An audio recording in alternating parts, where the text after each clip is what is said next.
Okay, good morning. And I'd like to welcome you to the Joe Sugg Award Competition, Student Paid Graduate Student Competition, for our 52nd annual meeting of the APRS. I would tell you that approximately 3 months ago, back in May, there were questions on the board of directors was, how do we proceed with the APRS meeting in this difficult time of uncertainty? And I was the first one to say, I don't think we can do it. And they said, we think we can do it. The second thing they came up with is the committee chair for the Joe Sugg Award competition. We were asked, will we continue this? And I said, I don't think we can do it. And the plea came from, and the encouragement came from the students themselves and through the committee chair for the graduate students, Chandler Levinson, who said, not only can we do it, we really want to do it. And I want to thank all the graduate students and everyone else who brought forward the interest in this, simply because it's been a learning experience. And I think this meeting so far has been a resounding success. And also, I think that I know that we have the highest percentage or highest number of graduate students ever to compete this year and to present during the Joe Sugg Award competition. And so I'm grateful for the encouragement. I'm grateful for all the hard work that went into it. And I've been very, very impressed at what's happened so far, and also the work that's gone in with the student session itself and the student papers. Just a few things to remind you of is that we will have a session today, which will end approximately 12:15 or 12:30. Half the students will go today. There are 28, I mentioned before, which is a record number for us. And then we'll meet again starting again at 8 o'clock tomorrow morning for the second half of this. And so we actually, it says 7 a.m., but really we're on Eastern Standard Time and on Central Standard Time. So again, I'm really looking forward to this and grateful for this opportunity. It's not perhaps the best picture, but it's the best picture I could find at the time. I want to talk to you a little bit before we get started about this Joe Sugg session. And it simply has been a long-standing tradition. The first thing to note is that this is being sponsored and has always been sponsored by the North Carolina Peanut Growers Association. This is in recognition of Mr. Joe Sugg. He's in the Peanut Hall of Fame. Was a founding member of the North Carolina Peanut Growers Association, and also one of the early and most important people in the APRS organization. He was a pioneer that realized peanut research and education at the state and national level. The Joe Sugg Award goal is to foster increased graduate student participation in presenting papers, which builds leadership skills. Winners of this award exemplify his great communication skills, passion for research, and belief in higher education. As one who's competed in this before, as maybe you all know, and didn't win first place, I can tell you that whether or not you take home a top prize or not, it certainly fosters all of those things, presenting papers, leadership, and communication skills. So I'm grateful for all of that. One thing that has changed this year, and we're grateful to the North Carolina Peanut Growers Association, is they've increased their contribution. They always contributed, and they've increased it to $1,000 a year, which allows us for the first official time to not only have a first and second place, but also to have a first, second, and a third place in this competition. So everybody who participates is going to get something out of it, but there will be 3 awards recognized. Notes to presenters, and I put my picture there because when you see my picture during your presentation, that means that I'm there with you, both in spirit and physically to some degree, because it means we're getting close to time. Just some notes. As you are in the order to be presented, and these are in alphabetical order this year, approximately 4 of you at a time will be promoted from attendees where you can't do much other than listen to a situation where you will now be able to share your screen and present. So you need to be prepared to share your screen prior to your presentation. Up until I read your title name, we want you to keep your microphone muted, and we want you to keep your screen off, simply so it doesn't distract from others. Once I call your name and recognize you as the speaker and call out the title of your presentation, you'll turn your camera on, and you will share your screen with us. You'll have a total of 15 minutes to present and to answer questions. You have 15 minutes.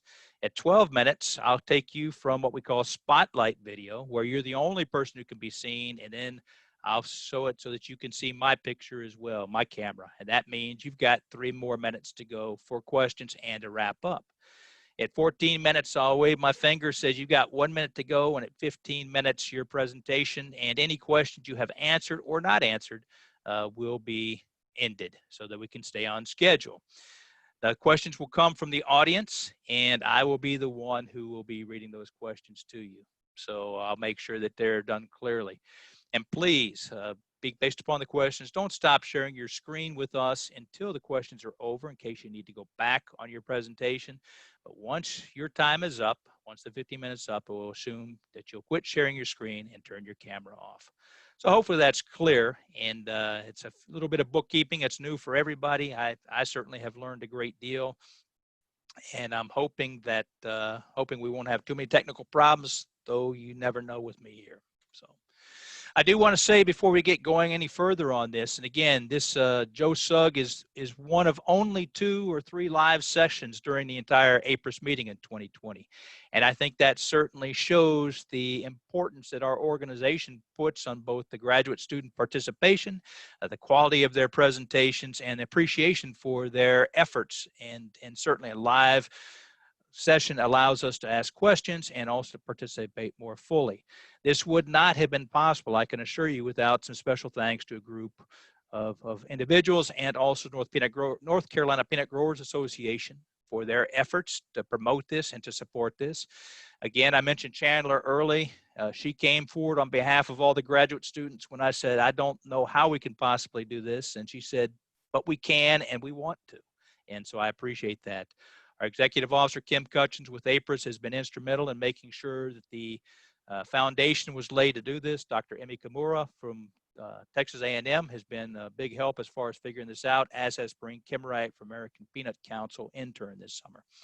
And lastly, to all participating students. Again, when the organization looks at the impact or the success of a session like this, it's the participation, it's the interest we get.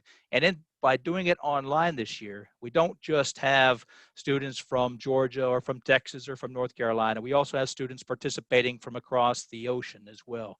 And so it's allowed us to reach out and allow students who are not physically in the United States right now to make presentations. And we are certainly grateful for that. So with that, we have just a few minutes to go before we get started with the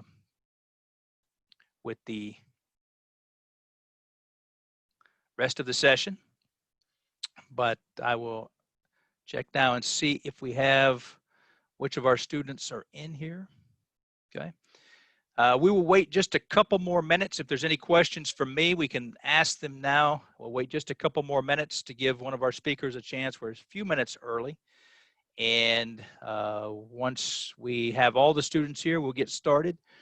If by chance there's a student who has technological or problems getting on because of the internet connection or whatever, we will simply move forward with the next student. And when that student is able to get on, we'll find a way to move them back into the order. So I'll try and keep track of that as well. So I have right now, it's 8:09. We'll wait just a few more minutes for this first speaker if they are able to get on, and they are. And so we'll wait just a couple more minutes, and then we'll start the session. So if there's any questions from the students or from the attendees, please let me know. We've already got a good number of attendees here, and we're grateful for that. And hope you have enjoy this session. Okay, you now have your first 4 speakers ready to go. Thanks, Bob. All right. I think what we'll do is, since the speakers are here, and I've got just a few minutes early, we'll wait another 2 minutes, and then we'll go ahead and start our first presentation. Again, let's just go over how it works with the students. Students will be promoted from the attendees to panelists. When you are a panelist, you have to be careful because if your microphone is not muted, or if your video is on, we will be able to see you. So please stay muted. Keep your video turned off. At your appointed time, I will call you up, or I will announce your presentation and your name. You will turn your video on. You'll start sharing your screen. You'll have 15 minutes. And at that point, at the end of the 15 minutes, you'll go ahead and quit sharing screen, and you will turn off your video, and you'll be sent, or you'll be positioned back into the attendees as opposed to a panelist. Last time for any questions. Last time.